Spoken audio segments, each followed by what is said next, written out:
Bienvenue à toutes et à tous sur ce nouveau tuto sur la présentation du nouveau chauffe-bain Rinnai Infinity Sensei. Voyons maintenant les conditions de pose du chauffe-eau. Le raccordement de gaz, d'électricité, le raccordement hydraulique et l'installation de la fumisterie doit être raccordé par des professionnels dans les règles de l'art. Avant toute installation, l'installateur doit avoir lu le DTA du produit, c'est-à-dire le document technique d'application. Ce sont ces instructions qui sont à suivre. En cas de dysfonctionnement, le fabricant se couvrira derrière.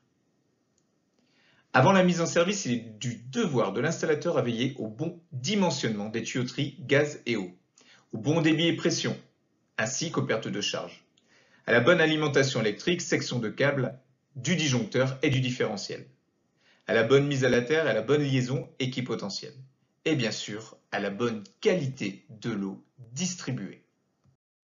En ce qui concerne la fumisterie et l'évacuation de fumée, le chauffe-bain peut être installé de plusieurs configurations. Comme vous le voyez sous le schéma ci-dessous, il peut être installé de la configuration C13, B33, C83 et C33, mais on va voir ça sur la slide suivante.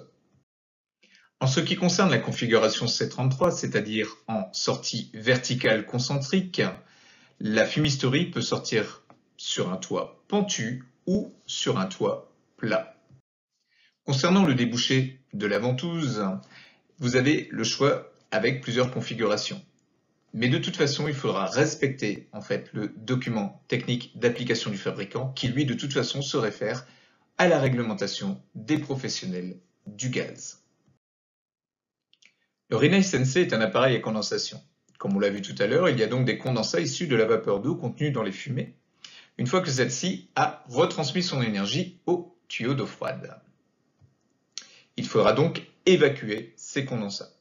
Il faut connecter le raccord vidange des condensats, évacuer les condensats, soit de façon gravitaire si la vidange est plus basse que l'appareil, soit à l'aide d'une pompe à condensation si la vidange est située plus haut.